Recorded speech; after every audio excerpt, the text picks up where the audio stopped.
El siguiente tema, jóvenes, es hablar de las otitis. Las dividimos en dos, que son las que vamos a ver nosotros: otitis media y otitis externa. La otitis externa se define como la inflamación del conducto auditivo externo. Normalmente se acompaña esta inflamación de un proceso infeccioso y se considera diferentes etapas de infección dependiendo de la duración de esta. Así tenemos una infección o una otitis externa aguda con una duración habitualmente de entre 0 días y 6 semanas, subaguda entre 6 a 12 semanas y crónica más de 3 meses. Es de las pocas que se consideran con largo periodo de incubación y gran periodo de aparición de sintomatología. La otitis externa es también llamada el oído del nadador. Normalmente se genera por el atrapamiento de agua dentro del conducto auditivo externo y se genera irritación, maceración o infección.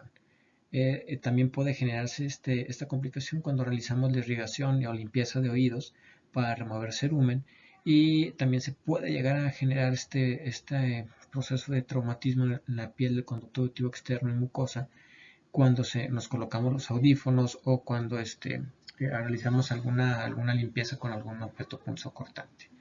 Normalmente los hallazgos incluyen enrojecimiento, eritema, edema del conducto auditivo externo, así como lo que es el llamado signo del trago, que es dolor o sensibilidad aumentada al momento de mover al apretar el trago, perdón, y dolor a la movilización de lo que es el pabellón auricular.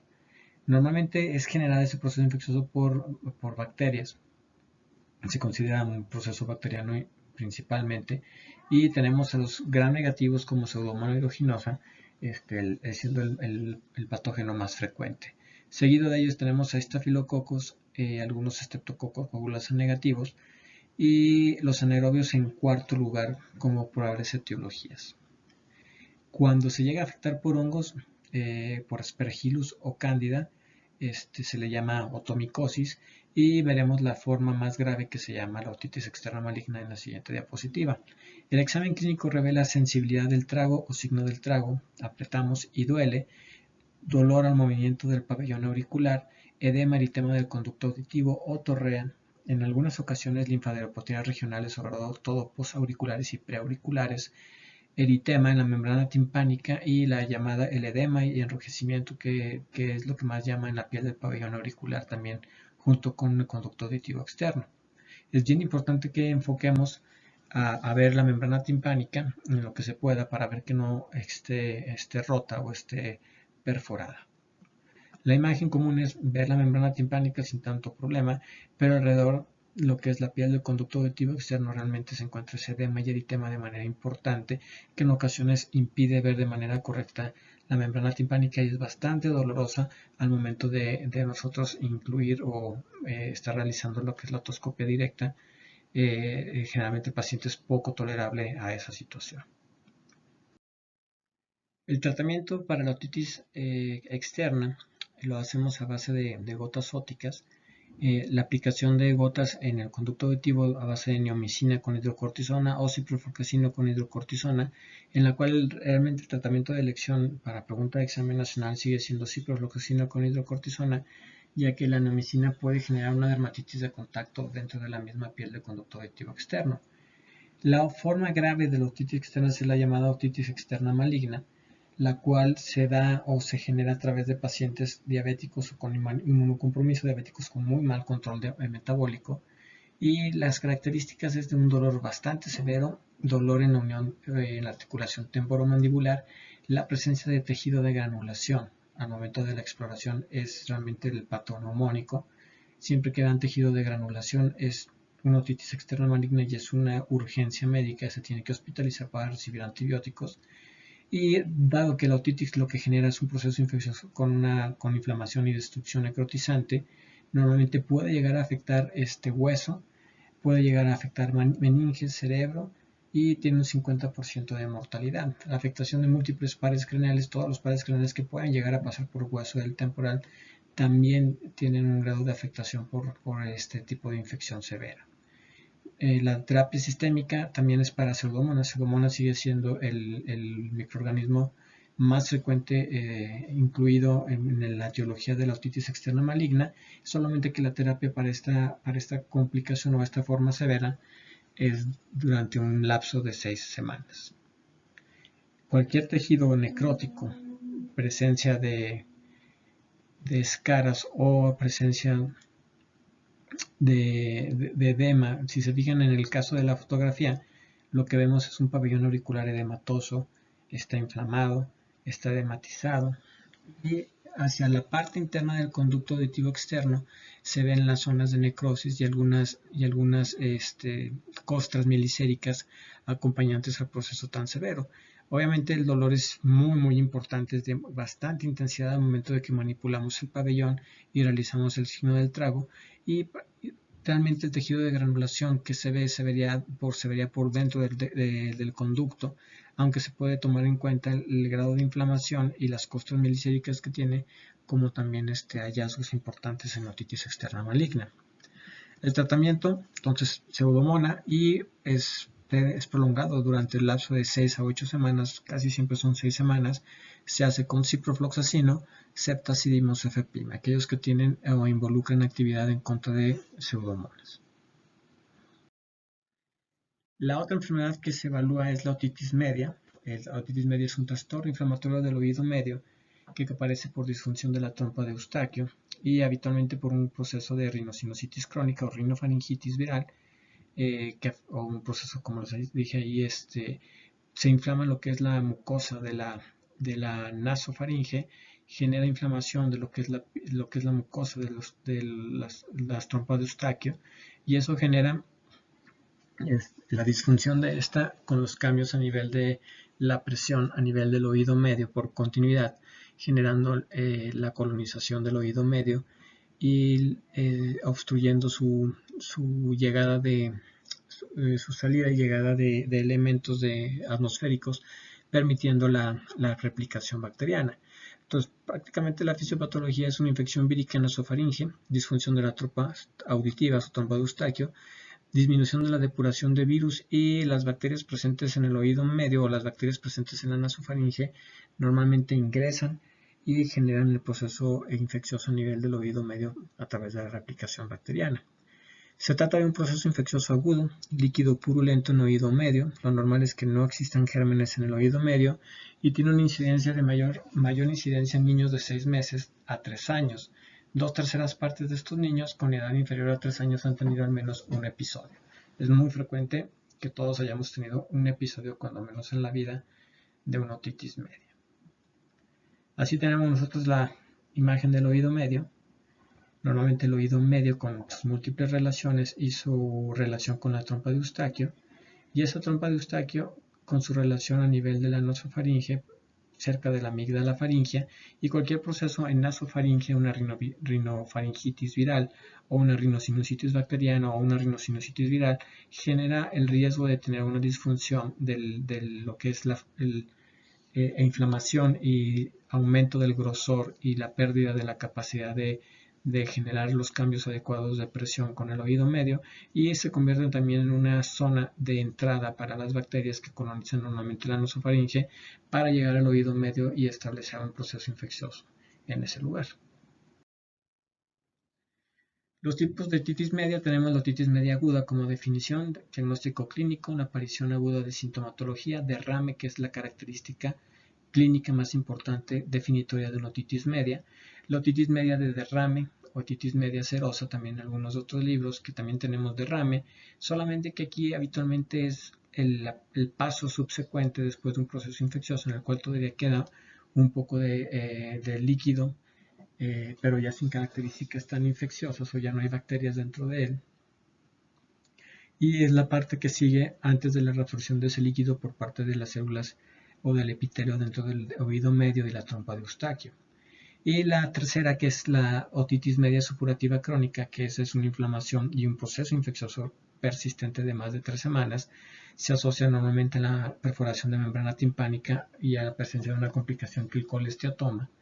Normalmente indica múltiples bacterias, entre ellas los aerobios y los anaerobios en forma combinada. Por lo tanto, es una infección normalmente polimicrobiana. Esos son los tres tipos de otitis media que podemos ver en el paciente tanto en niños como en adultos. Como vimos en un principio, normalmente los niños son los que tienen mayor incidencia de este proceso infeccioso, a mayor edad menos frecuencia, normalmente para los adultos es una frecuencia de 1.5 a 2.3% y la mayoría de los casos ocurre antes de los 3 años. Normalmente el riesgo es más para niños y en el caso de las personas con algún grado de inmunosupresión, como los diabéticos, también es un riesgo o se puede llegar a ver algunos casos en personas adultas. Y de igual manera aquellos pacientes con procesos alérgicos también es mucho más fácil que puedan llegar a tener mayor incidencia de procesos infecciosos en oído medio. Microbiología principalmente es sospecha viral. El único problema es que una vez que se genera el proceso viral, se genera o se establece la fase inicial de la fisiopatología y normalmente termina habiendo replicación bacteriana y colonización bacteriana de las mismas bacterias que encontramos en la nasofaringe y establece la presencia de la otitis media. La otitis media, entonces, las bacterias que más llegan a generar este proceso es el Streptococcus pneumoniae, más que el Haemophilus influenza y más que Moraxella catarrhalis. El Streptococcus pneumoniae gram positivo encapsulado alfa-hemolítico, Haemophilus influenza gram negativo sin cápsula comensal en la nasofaringe. También el Streptococcus pneumoniae se considera también comensal o parte de la microbiota de nasofaringe, y Moraxella catarrhalis también es parte de la microbiota del aparato respiratorio y de nasofaringe. También es un gram negativo y es aerobio. 60% de las infecciones por estos microorganismos, predominando el Streptococcus pneumoniae. Y en niños hacemos algunas diferencias. Los gérmenes son Streptococcus, seguido Haemophilus y Moraxella catarrhalis. Es la infección de más localización durante la infancia y en el adulto también siguen siendo Streptococcus y Haemophilus influenza inicialmente. Se menciona en este libro lo que es una parte o un cuarto tipo de otitis media, aparte de los tres que ya vimos, que es la llamada otitis media aguda necrotizante, la cual se genera un proceso de perforación amplia, muy parecida a la crónica, y con destrucción de la cadena osicular, que eso sí no ocurre normalmente en esa otitis media crónica, y suele asociarse a procesos virales como el sarampión, escarlatina, varicela o virus de la influenza. Eso sería una situación, o serían las otitis medias generadas por virus, son principalmente por estos virus. Son virus con capacidad de infección sistémica, con doble replicación, y normalmente es una de las complicaciones que pueden llevarse a dar en caso de tener un proceso infeccioso al no ser vacunados. Streptococcus pneumoniae tenemos diferentes factores de virulencia, 90 serotipos, tenemos una cápsula de polisacáridos, tiene proteasas de IgA para evadir la respuesta inmune, neuraminidasas, neumolicinas. Nuevamente tenemos una imagen de esa cápsula que impide o evade la respuesta inmunológica y contiene algunos otros componentes que le permiten su adherencia, como serían las proteínas M, que creo que es en la siguiente diapositiva. Déjeme adelantarle. No. Entonces, en este caso, las proteínas M y los llamados factores de unión a fibronectina, si mal no me equivoco. Y en el caso del estreptococo, pues tenemos un colonizador normal de la nasofaringe en los niños, microbiota, 25 al 60%, y establece su multiplicación y propagación siempre, normalmente después de un proceso viral que afecte la nasofaringe. Eso es importante que no se les olvide, y a su vez ese proceso viral debe de generar a través de la trompa de Eustaquio problemas en la regulación de líquidos y el paso y lo que es la presión atmosférica sobre el oído medio. Tenemos una imagen en este caso de otitis media, que la definición clínica sería la presencia de líquido dentro del oído medio visible a través de la membrana timpánica. Y el cuadro clínico normalmente que se presenta es de manera típica, otalgia junto con hipoacusia, dolor en el oído, hipoacusia, eritema en la membrana timpánica, otorrea en caso de perforación de la membrana timpánica en caso de ser mucho líquido y generar un proceso inflamatorio muy intenso dentro de oído medio, y la presencia de fiebre. Fiebre normalmente arriba de 38 grados. Normalmente los hallazgos que podemos ver en la membrana timpánica es un eritema bastante marcado con nivel hidroaéreo y lo que es el abombamiento de la membrana timpánica. Tenemos dos fases, una fase precoz y una fase supurativa. La fase precoz es la que se acompaña de una otalgia, ahora sí de características pulsátiles debido a la acumulación de líquido a tensión en el oído medio, fiebre, mal estado general, hipoacusia de transmisión y la membrana timpánica abombada e hiperémica. Y la fase supurativa, en la cual la otorrea mejora la otalgia debido a la perforación del tímpano. Y en la otoscopia vemos la perforación, sobre todo a nivel de la pars tensa, y normalmente en el cuadrante póstero inferior. Datos clínicos de importancia en la exploración. Acuérdense, la otoscopia neumática debe mostrar líquido en el oído medio, membrana bombada, movilidad disminuida. Es bien importante, el principal signo en los libros gringos que viene como elemento identificador de una otitis media es la incapacidad de movilización de la membrana timpánica a través de usar el otoscopio y influir aire o generar presión negativa, y la falta de movilidad es el signo característico que ellos toman en cuenta para establecer el diagnóstico. Si esa movilidad está disminuida o ausente, es la parte importante ante lo que es la otoscopia neumática negativa. Y la opacidad de la membrana timpánica, el nivel hidroaéreo, la inflamación de la membrana timpánica, las llamadas franjas o placas eritematosas y el aumento de la vascularidad. Son datos clínicos que vemos a la otoscopia directa. Métodos diagnósticos, normalmente tenemos la otoscopia neumática, que les digo que es ese accesorio que viene en algunos otoscopios para generar presión negativa y permitir la movilidad de la membrana timpánica. En los medios directos son la obtener muestra directamente o de la secreción en caso de que estemos en una fase secretora y se haya roto la membrana timpánica y encontremos líquido. Normalmente la tensión de grado en ese líquido y el cultivo de ese líquido en agar sangre establecen una sensibilidad de casi el 60% y una especificidad del 90% para establecer el microorganismo que está generando el proceso infeccioso. Y los métodos indirectos normalmente es la medición por anticuerpos de algunos elementos de la cápsula para el polisacárido C del Streptococcus pneumoniae, y en la toma de muestra en algunos casos es necesaria para aliviar el dolor a través de realizar una meningotomía o una timpanocentesis, en algunos casos, sobre todo en niños, en los cuales existe un proceso infeccioso bastante severo y sobre todo si el dolor es francamente muy difícil de manejar. Meningotomía, timpanocentesis, normalmente llevada a cabo por el otorrino. Nuestro diagnóstico diferencial entonces lo tenemos con una otitis media con efusión o líquido en el oído medio, autolimitada sin datos clínicos propiamente de una respuesta inflamatoria sistémica por infección, y es una disfunción crónica de la trompa de Eustaquio. Normalmente es la respuesta inflamatoria posterior a una otitis media aguda, que es la cantidad de líquido o el líquido seroso que se puede ver todavía como líquido residual después de un proceso de otitis media aguda. La otitis media crónica, más de 3 semanas, acompañada habitualmente de perforación de la membrana o colesteatoma, y la otitis externa, que es normalmente la que vimos. Los datos clínicos es membrana timpánica bastante respetada, puede haber algo de eritema, pero sobre todo la piel del conducto auditivo externo es la principalmente afectada, junto con el signo del trago positivo. Complicaciones. Ante una infección de duración superior a 2 semanas debemos descartar complicaciones. Las complicaciones las podemos definir como intratemporales e intracraneales. Las intratemporales son mastoiditis, parálisis facial, petrositis y laberintitis, y las intracraneales, meningitis, absceso extradural, tromboflebitis del seno lateral, absceso cerebral e hidrocefalia secundaria. Normalmente lo que vemos en la imagen es la llamada mastoiditis, esa inflamación por detrás del oído. Encontramos la mastoides y es la complicación más frecuente de las otitis media, tanto agudas como crónicas.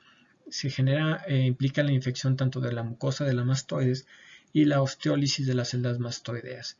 Tiene una fase inicial que se manifiesta por incremento del dolor, fiebre, edema. Recuerden que normalmente ocurre un proceso infeccioso de más de 2 semanas de duración, y hay enrojecimiento retroauricular, fiebre, y en la otoscopia se ve un movimiento de la pared posterior superior del conducto auditivo externo.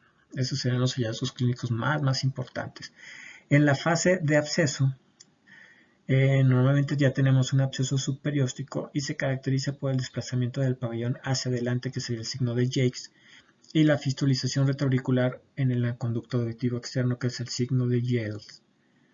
Normalmente tenemos diferentes formas específicas de otras complicaciones agregadas. El absceso de Bezold, que es la punta de mastoides entre el músculo esternocleidomastoideo y el músculo digástrico, que se asocia a tortícolis, y el absceso de Muret, en cuello entre el músculo digástrico y la vena yugular interna, con clínica de absceso parafaringeo. Entonces, prácticamente la mastoiditis, al ser la complicación más importante de la otitis media aguda, puede llevarnos a la presencia de múltiples abscesos. Aparte de la clínica de mastoiditis, si encontramos la formación o la fase de absceso, tenemos que ir a descartar la presencia, en este caso, de la presencia de absceso de Bezold o el absceso de Muret, como elementos de progresión de este proceso supurativo crónico.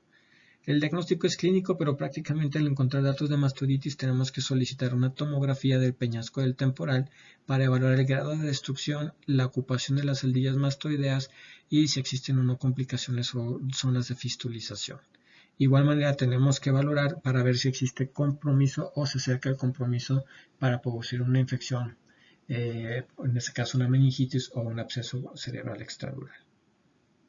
Tratamiento es antibioterapia, drenaje quirúrgico con miringotomía, drenaje transtimpánico, y en algunos casos el tratamiento es a través de una mastoidectomía en fases muy avanzadas. El tratamiento antibiótico, que es el que nos interesa una vez que tengo mastoiditis después de un proceso de otitis media aguda, es una terapia también de 4 a 6 semanas de duración prácticamente, al igual que la otitis externa maligna, y también la utilización de una cefalosporina de tercera generación como primera instancia, Septria o cefotaxima, y en la mastoiditis, eso sería la mastoiditis aguda, que sería la fase inicial antes de la fase supurativa, y para la fase supurativa prácticamente considerada una mastoiditis crónica utilizamos piperacillina, tazobactam o imipenem, un carbapenémico o una penicilina antipseudomonas principalmente. Hay que evaluar nada más, hay que recordar que si tenemos una mastoiditis crónica con absceso en células mastoideas, normalmente también es bien fiable y normalmente van a ver que aplicamos terapia para cubrir anaerobios. En este caso, lo que se hace es incluir metronidazol al utilizar imipenem, tazobactam o imipenem más metronidazol, sabiendo que el imipenem tiene cobertura contra anaerobios y piperacillina en algunos casos también, pero normalmente por recomendación se establece la necesidad de colocar metronidazol en la mayor parte de los casos. Tratamiento, entonces, lo dividimos de acuerdo a los grados de edad: mayores de 2 años o 6 meses, sin derrame en el oído medio, una otitis media aguda viral, rara pero se puede llegar a dar, y solamente con alivio sintomático. Menores de 6 meses a 2 años, el tratamiento inicial es con amoxicilina sola, con alguna cefalosporina en este caso de primera o segunda generación, sobre todo segunda generación, cefuroxima, cefidimir, y en niños mayores en este caso de 2 años con enfermedad bilateral con perforación, se opta por utilizar amoxicilina ácido clavulánico, es decir, es una infección mucho más severa. Entre más severa sea el cuadro, entre más destructivo haya sido el cuadro, se opta por utilizar amoxicilina ácido clavulánico de primera instancia. En algunos casos que requieran hospitalización en estos pacientes, que ya habíamos hablado que hospitalización se considera el ataque al estado general, la respuesta inflamatoria o sistémica, la incapacidad para ofrecer un cuidado adecuado, en estos casos se hospitalizan y se llega a utilizar ceftriaxona como manejo inicial. Ojo, estamos hablando de otitis media, no estamos hablando de mastoiditis. Si se complica con una mastoiditis, forzosamente le tienen que poner una cefalosporina de tercera generación. Para nosotros los viejitos, prácticamente también tenemos amoxicilina como dosis inicial, y si tenemos el ataque de estado general importante, tenemos otalgia severa, tenemos datos de respuesta inflamatoria sistémica severa, pues se opta por amoxicilina ácido clavulánico. Entonces es importante que recuerden estos hechos. Normalmente siempre el tratamiento de inicial es con amoxicilina. Entre más chiquito el niño es con amoxicilina sola, nada más que sea unas dosis altas, 80-90 miligramos kilogramo del día. La dosis estándar es de 40-45, que es la mitad. En ellos sí se opta por una dosis más alta, Y en caso de ser realmente un proceso más severo, mucho más con mayores características inflamatorias, se opta por amoxicilina ácido clavulánico. El antibiótico de elección es la amoxicilina bioral. Se emplea amoxiclavulanato en casos de otitis grave o en pacientes que han recibido antibioterapia en el mes previo. Esa es la otra situación de utilizar el cambio hacia amoxicilina ácido clavulánico. En caso de alergia beta-lactámico se emplean macrólidos, acitro y claritromicina. El demás tratamiento para las recurrentes o las crónicas lo van a ver en otorrino, y aparte del tratamiento quirúrgico normalmente se emplean estos mismos antibióticos durante periodos más altos, de 14 hasta 21 días.